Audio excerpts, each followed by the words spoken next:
Pinagtawanan nila ako sa harap ng lahat. Pero hindi nila alam na ako ang magliligtas sa pangalan ng pamilya namin. Ako si Mia, at sa buong buhay ko, isang bagay ang palagi kong naririnig mula sa pamilya ko.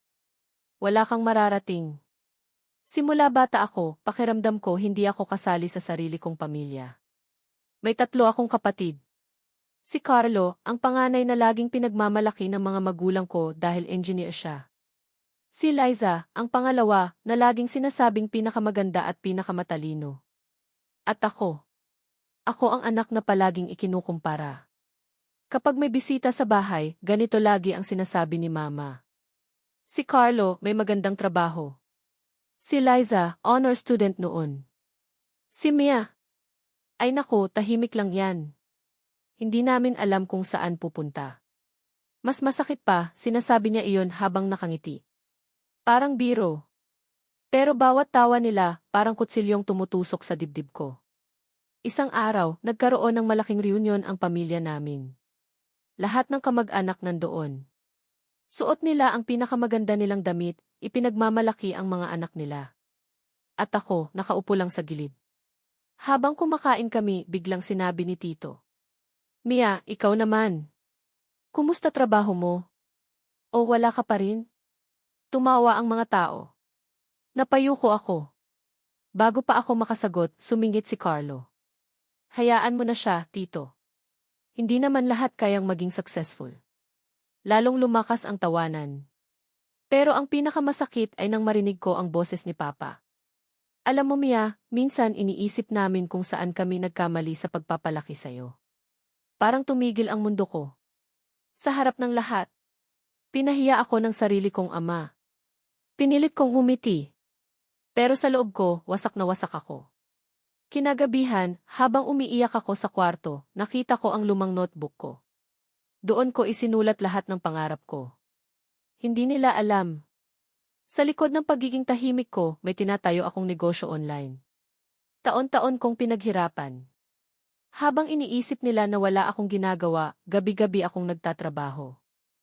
Habang natutulog sila, ako nag-aaral. Habang pinagtatawanan nila ako naman ay unti-unting bumabangon. Makalipas ang ilang buwan, dumating ang pinakamalaking araw ng buhay ko. May malaking business conference sa lungsod. At isa ako sa mga napiling speaker. Hindi lang iyon. Ang kumpanya ko ay naging isa sa pinakamabilis lumago na negosyo sa aming lugar. Nang makita ko ang pangalan ko sa malaking screen. Founder and C, Mia Santos D. Hindi ko mapigilang maiyak. Hindi dahil sikat na ako. Kundi dahil naalala ko ang batang ako na laging sinasabihan na walang halaga. Pagkatapos ng event, may lumapit sa akin. Si Papa. Hindi ko siya agad nakilala. Tahimik siya. Walang yabang. Mia D. Unang beses kong nakita na parang nahihiya siya. Anak, bakit hindi mo sinabi sa amin? Napangiti ako ng mahina. Bakit ko sasabihin pa? Simula bata ako, sinabi ninyo na wala akong mararating. Natahimik siya. Lumapit si Mama. Namumula ang mata niya. Anak, patawarin mo kami. Pero hindi agad nawala ang sakit. Dahil ang sugat na ginawa ng pamilya. Mas mahirap gamutin kaysa sugat na nakikita. Akala ko iyon na ang pinakamalaking sorpresa. Pero may sinabi si Carlo na nagpabago ng lahat. Mia D. Nilingon ko siya. Alam mo ba? Lagi ka naming tinatawanan noon kasi naiinggit kami sa'yo. Nagulat ako. Ano? Umupo siya. Akala namin mahina ka dahil tahimik ka. Pero mali kami. Ikaw pala yung may pinakamalakas na loob sa ating lahat. Napaluha siya. Kami, nabuhay sa pagpapakita sa ibang tao. Ikaw, nagtayo ka ng sarili mong mundo kahit walang naniniwala sa'yo. Doon ko naintindihan ang isang bagay. Minsan, ang mga taong pinakamalapit sa atin ang unang makakapagpabagsak sa atin. Pero hindi ibig sabihin noon na mananatili tayong nasa baba. Ang pangungutya nila. Pwedeng maging dahilan para sumuko ka. O pwede rin maging apoy na magtutulak sa iyo para lumaban. Makalipas ang 1 taon. Ako na ang tumulong sa pamilya ko. Hindi dahil nakalimutan ko ang ginawa nila. kundi dahil ayokong maging katulad nila.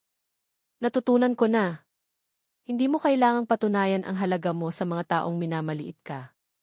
Ang pinakamalakas na sagot sa pang-aapi ay hindi paghihiganti kundi ang tahimik na tagumpay. At ang batang minsang tinawanan, siya pala ang magiging dahilan kung bakit muling magkakaisa ang pamilyang muntik ng masira.